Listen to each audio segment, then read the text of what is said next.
Hi, it's Sarah SMUTNY, your host of the Simply Balanced podcast. I'm super happy that you're listening in today. And here in this podcast, we are going to go deep on gut health, anti-inflammatory living, spirituality, self-care, and so much more. I have Mia today in our podcast, and she is a Pilates instructor. I know her from the Netherlands. She's based in The Hague. I find her super inspiring. I find Pilates super inspiring.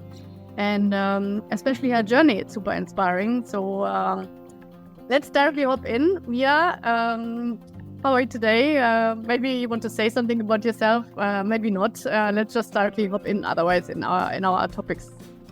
Well, hi, Sarah, and thank you so much for having me on the podcast. Well, and to introduce myself in a nutshell, my name is Mia.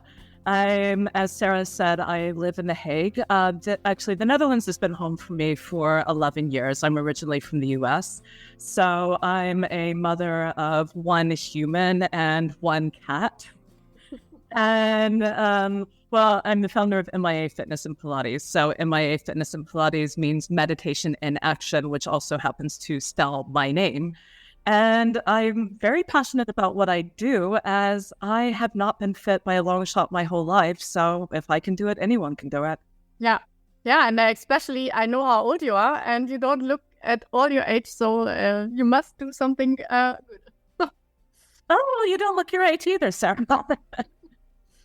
I wanted to ask you about your, I know a lot of it, but not everything. Maybe I learned something new from you. So how was your way to become plant-based? Like, what was the trigger which made you go to plant-based? Because you are vegan since I know you, and maybe even much longer already. For 12 years and counting. Yeah. Well, actually, my journey had a few stops and starts. So when I was a kid, I always loved the animals. But then when I made the connection that chicken means the animal as well as the nugget, then I didn't want to eat it anymore. But coming from a very meat-heavy culture, my parents weren't exactly on board. So long story short, it was starting and stopping a few times. So I come from the deep south, which is not the easiest place in the world to be vegan. I can imagine. No, not at all. So, but eventually when I was processing a breakup from someone who I was dating, who actually worked at the slaughterhouse, not actually on the line. He was doing maintenance there. This was before we met. And when I was processing the breakup, now that we had the internet, then I stumbled upon YouTube and I found this documentary called Glass Walls by Paul McCartney. And I thought, okay, I really need to see what's going on in here. And well, let's just say what I saw was so graphic that imagine the worst horror movie that you've seen in your life. And this footage made it look like a Disney film in comparison. I got through maybe a few minutes before I had to turn it off. And then I thought, okay, if I can only make it through 3 minutes, maybe I shouldn't even be eating this. And the missing link on why my previous attempts didn't work is I didn't have the proper information on, one, how to make nutrition work, and two, how to deal with the social pressure that was all around me to eat meat. Yeah. And it's insane where I come from. In my days before I was plant-based, I was at Subway, and the guy in the line behind me was lecturing me about how I've got to have meat on my sandwich when I was ordering something that happened to not have meat on it. So, so when I found, so thanks to the internet, when I pieced everything together on how to make it work, I figured out actually I'm even healthier eating this way than I was beforehand, which was a huge surprise for me. I actually didn't know much about veganism before I decided that I'm doing this. But yeah, apparently the stereotype is that we're very weak and skinny and malnourished, where actually the truth is when you get your protein from plants, then actually it's a better source of protein because it doesn't stimulate inflammation. After you do an insanely hard workout, run, whatever, you're sore for less time because of less inflammation. So after I started to do this for ethical reasons, I realized, wow, even if meat grew on trees and had no ethical issues at all, you actually get better results by eating the plants anyway. So I've been doing this for 12 years and counting, and the social pressure was hard in the beginning, but I'm finding I mean, you're a 40-something who looks amazing for your age. I'm a 40-something who looks amazing for my age. And that's actually lowering the resistance when I bring up my veganism in conversation. Yeah. It's like, well, okay, well, it's obviously working because you did my example, basically. Yeah, and you're super fit. Yeah. So, but didn't you also lose a lot of weight? Because I saw one pictures from you from before and after, and it was impressive. And actually, this was an amazing thing. When I first went vegan, I lost about 5 kilos in the span of a month without even trying because I was detoxing. Yeah, wow. Well, so it helps. Although this was also in the days before Ben & Jerry's released a vegan version, so now it's not so easy. Yeah, that's very tempting. Mm-hmm. Yeah. No, but you look amazing, and I see that you also feel amazing. That's the most important. Yeah, definitely. Yeah, definitely. And so how did you then, like, okay, now we know like how you got to plant-based eating, but how did you get to Pilates then? How did that come in your story? Well, this is for the long version. Well, I did my first Pilates class when I was 21 years old, and it was traumatic. So for a little bit of backstory, yes, I'm 41 years old now, but when I was 25 and before, I was not fit at all. I was a good 30 kilos overweight when I was at my worst point. So I was completely out of shape. But then you kept reading in Cosmo magazine, which I also don't read anymore, about how amazing Pilates is and how it's so relaxing. So I tried a class and I thought, no, man, this feels like medieval torture. So I might have tried it out for the second time a year later. It also wasn't going so great. So, I mean, it's something that I had experience with, but I also had experience with being terrible and embarrassing myself with. But of course, I knew that I had to exercise. And it was really difficult for me. I could talk all day about how trauma from gym class, especially if you're the chubby kid, puts people off exercising. The obstacle is real. So, but then eventually I stumbled into yoga, which was great because as long as you're doing it, then you're getting somewhere. So with everything else, it was super competitive. But with yoga, well, I mean, I did think it was the easy option. In some ways, it wasn't the easy option, but because there wasn't that pressure, then I kept up with it. And then it was motivating. And then that helped me to lose the weight between that and going plant-based. And actually, I got so much into yoga that I started my own studio. That's where I met you for the first time, Sarah. And this was when I was still married. So I came to the Netherlands because of my now ex-husband. But then when my divorce hit, then, well, yeah, let's just say yoga wasn't enough anymore because I was really angry. I'm just going to leave it there. But yeah, so I thought, okay, I need to try something else besides the yoga, obviously. The most obvious choice was some kind of martial art. But because I was working a lot of evenings, I wasn't really able to make it to class so much. And then a lot of people, including your sister, so hi, Dina, if you're listening, were saying, try running. And I was like, thinking back to my traumatic gym class experience, and I was like, hell no, you're never going to see me running. But then eventually one day when I just had a terrible morning, I thought, okay, you know what? I'm just going to give this a try. If it sucks, I never have to do it again. So I put on my running shoes, no expectations. I also went really early in the morning when no one would be watching me. And then when I was running, well, the thing about yoga is it teaches you how to use your breath as a performance enhancement drug. So, and I noticed when I was being mindful of my breath while running, I actually fell into a better meditation than I ever fell into during yoga or after yoga. And this was actually quite a sore point for me during my yoga. Yeah, the same. Yeah, I mean, to this day, I cannot meditate comfortably when I'm sitting cross-legged. It's agitating. I need to be moving.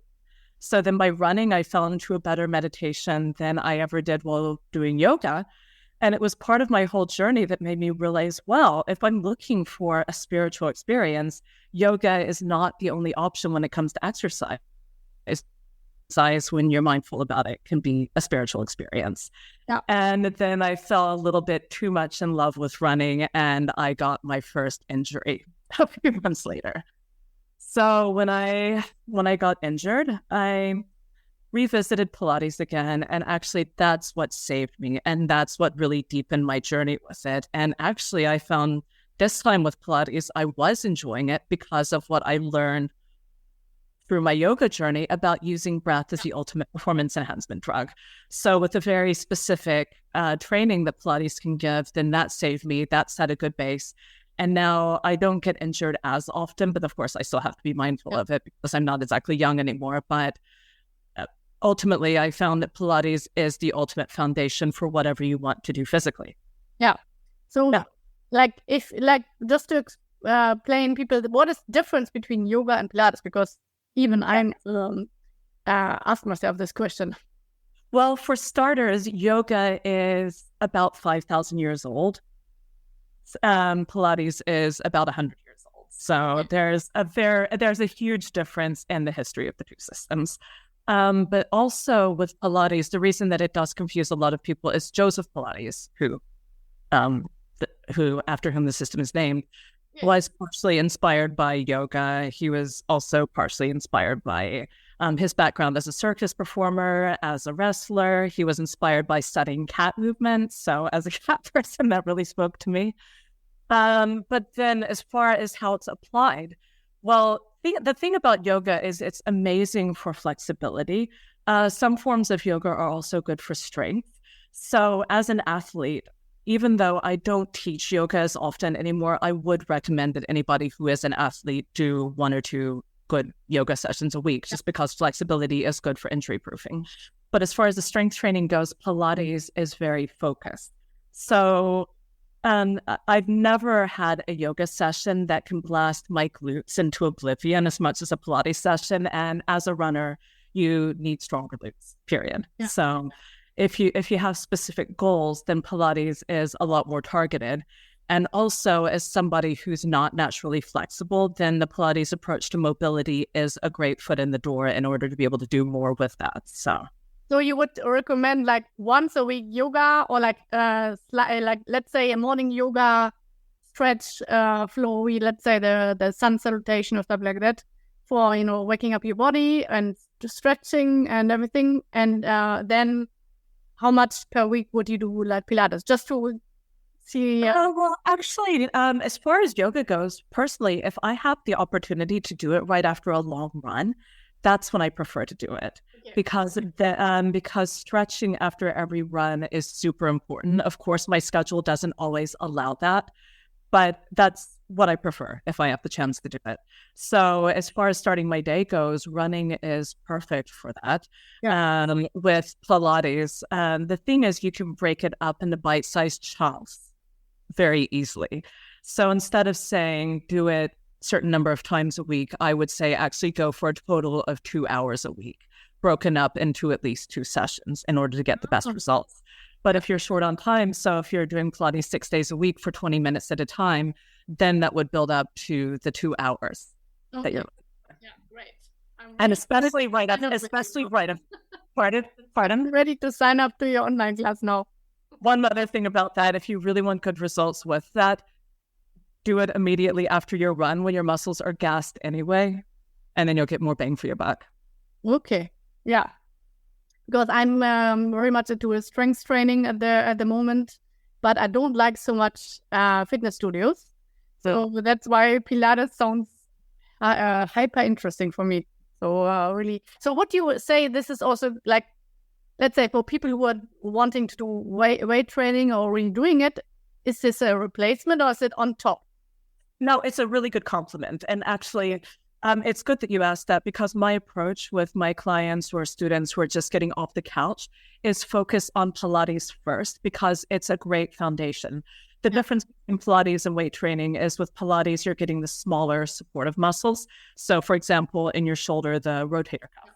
So that's a smaller, more supportive muscle. And then as you build that base, then you can add the weights And then as you know how to engage your core properly, one, you're less likely to be sidelined by injury. And then two, when you can engage your core and use your breath, then you can actually lift more per session. So then by doing that approach, then you get better results. So I love my weights, especially kettlebells, but I find at the point that I'm at right now, about 50% Pilates, 50% weights works really well for me. But for somebody who's just getting into the door, go for Pilates first. And a good test of when you're ready to move on to adding weights is when you can hold a plank for, I would say, at least a minute. Okay. So when you can do that, then you should be able to still engage your core and hold it in the same place while doing a shoulder press or leg press or what have you. Yeah. Very nice. Yeah, very good in explaining. So everybody who's listening now, so start with Pilates. Yeah, absolutely. And it's not just for women either. Joseph Pilates was a wrestler, guys. Yeah. I should also tell it to my husband, by the way.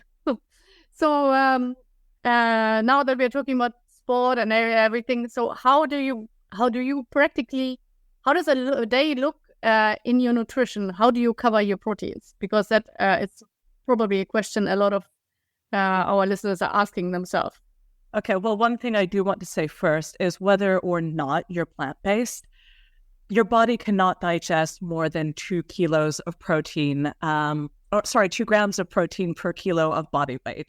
Or if you're overweight and you want to lose weight, more than 2 grams per kilo of your goal weight. Yes. So that's very important to realize. There's no point on stuffing yourself with protein like there's no tomorrow, because then you'll hurt your kidneys in the process. Yeah. So that's something that you don't want to do. So actually, if you're plant-based and you're not an athlete, you don't even need shakes. I use shakes because I'm an athlete. So for me, I like to start my day with some peanut butter or almond butter on some reduced carb bread. So I like that just for the convenience. And then also pumpkin seeds sprinkled on top and banana. I love that as a breakfast. Amazing. I usually make myself one green smoothie over the course of the day too. So that one has just a frozen forest fruit and frozen spinach from Albert Heijn, for those of you guys who are in the Netherlands, but frozen spinach or frozen forest fruit should do the job. I'm also not afraid of soy at all. Soy does have quite a bad reputation. But of course, if you live entirely off of spinach, that's also not good for you. So anything in little bits and pieces is fine. So I usually put soy milk in the shake as well as some rice protein. Yeah. Pea protein's also a great one. So, and then that's something that I tend to drink off of over the course of the day. Yeah. Sometimes if I'm really busy, that will replace my lunch. And then I also like the snack through the day. So I'll have a salad for lunch if I can. I love my nuts. Of course, nuts are a good protein source. If you are what you eat, I'm nuts. Haha. And then for dinner, then just something really hearty and filling. It can be just about anything. So it could be a good pasta with vegetables. One thing that I've discovered that I love since being in the Netherlands is, the stem pot with the mashed potatoes and kale. So for those of you guys who don't know what this is, it's really easy. Just cut some potatoes, put them in a pan with some kale, boil, drain, mash it together. And then, I put my vegan chorizos on top. Usually it has a not plant-based option on top. But yeah, you can go crazy with your imagination with this one. I've also done my own version with sweet potatoes. So dinner could be just about anything and everything. And then when it's the weekend, I think it's also good to allow yourself at least one cheat day a week. So yeah, I use the weekends for that.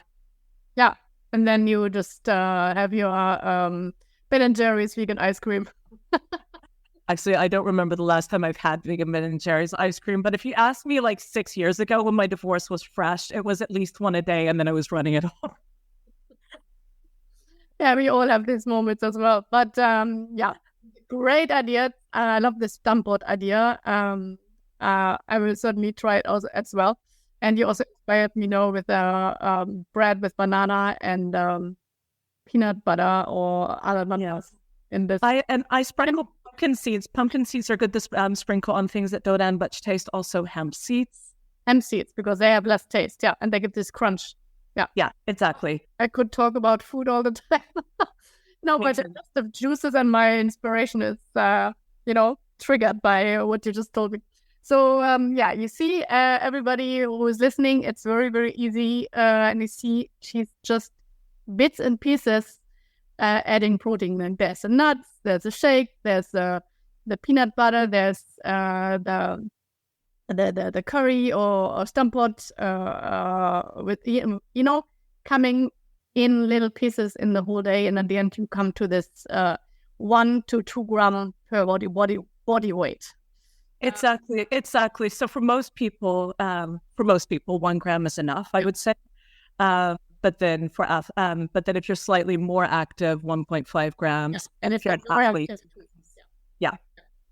So for me, it would be 1.5 because I'm not extremely active, but also I'm doing sports every day, but not.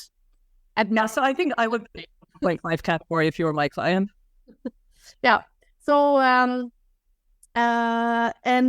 do you also work? How do you work with Pilates? Do you only do group classes, or do you also do personal classes with people? Like how does it work?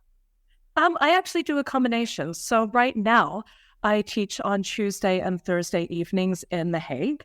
If you're nowhere near The Hague, good news, I actually take my tablet so you can join on Zoom.